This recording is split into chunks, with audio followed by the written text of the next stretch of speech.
اعوذ باللہ من الشیطان الرجیم بسم اللہ الرحمن الرحیم۔ السلام علیکم پیارے بچوں، ہم نے جو سبق پڑھا ہے جابر بن حیان، آج ہم اس کے سوالات کرنے جا رہے ہیں جو آپ کی اردو کتاب بحری ثانی اردو کے پیج نمبر 53 سے آگے شروع ہو رہا ہے۔ بچوں، اپنی کتاب کھول کر سوال دے کر جواب دے کر آرام سے لکھیے اپنی کاپی پہ، پھر میرے واٹس ایپ نمبر پہ ڈال دینا۔ جب تک ویڈیو کلاس چلتے رہتے ہیں، اس کے بعد کبھی اگر رب نے چاہا تو آپ کے ساتھ اسکول میں بھی ملاقات ہوں گی، تو وہاں پہ میں آپ کی کاپی کو چیک کر لوں ادھر، پھر اس کے بعد بھی تب بھی واٹس ایپ پہ ڈال دینا، میں آپ کی کاپی کو اچھی طرح سے دیکھ لوں۔ تو پہلا سوال ہے ہمارا، جابر بن حیان کون تھے؟ پہلا سوال ہے، جابر بن حیان ایک کیمیا گر یعنی کہ دوائی بنانے والا یعنی سائنسدان تھا، کیونکہ یہ کیمیا گر جو دوائی بناتا تھا اسے سائنسدان کہتے تھے۔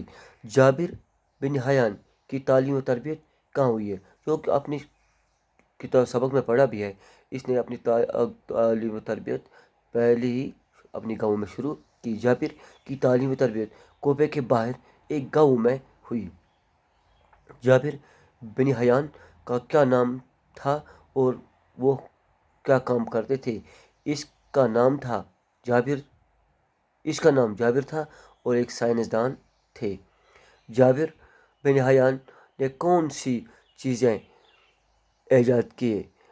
مدنی تیزاب اور شورے کا تیزاب ایجاد کیا۔ اس نے یہی دوائی میں سے اس نے یہ تیزاب بھی ایجاد کیا۔ جابر کو بغداد آنے کی دعوت کس نے دی؟ جابر کو بغداد دعوت ہارون رشید، جو کہ وقت کے خلیفے تھے، بادشاہ تھے، اس نے جابر کو بغداد آنے کی دعوت دی۔ خلیفہ ہارون رشید نے اس کو بغداد آنے کی دعوت دی۔ خلیفہ ہارون رشید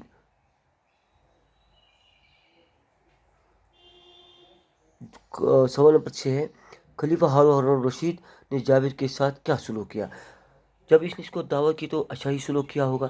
خلیفہ ہارون رشید نے جابر کے ساتھ اچھا سلوک کیا تھا۔ لیبارٹری کس سے کہتے ہیں؟ لیبارٹری جہاں پہ سائنس کا سامان رکھا جاتا ہے اسے لیبارٹری کہتے ہیں۔ سائنس کے تجربے گاہ کو لیبارٹری کہتے ہیں، کیونکہ یہاں پہ سائنس کے تمام چیزیں کس چیز کی بھی ضرورت ہوتی ہے وہ وہاں پہ رکھا جاتا ہے، تو اس سے لیبارٹری کہتے ہیں۔ 8واں سوال ہے، سوال نمبر 8، نائٹرک ایسڈ کو کس دھات کے برتن میں رکھا جاتا ہے؟ جو کہ جب میں نے پہلے کا سبق پڑھاتے وقت بہت سے برتنوں میں اس نے اس کو رکھا تھا، لیکن جس برتن میں رکھا وہ ٹوٹ گیا۔ لاسٹ میں نے کیا کیا، نائٹرک ایسڈ کو سونے یا شیشے کے برتن میں رکھا جاتا ہے۔ یہ تھوک لاسٹ میں کریم اکھ ٹرائی اکھ سندس کٹورس مز بی یہ شیش کس اکس لوکٹس کپس مز، تو زٕ پھٹ نا کہ زٕ روٗدۍ أمِس برابر۔ تو اس کے بعد لاسٹ سوال ہے، جابر بن حیان کو علم کیمیا کا بابائے آدم کیوں کہتے ہیں؟ کیا جیسے امس ونان بابائے آدم، علم کیمیا بابائے آدم کیا جیسے امس ونان، کیونکہ اس نے علم کیمیا یعنی کیمسٹری میں تجربات پر اہمیت دی۔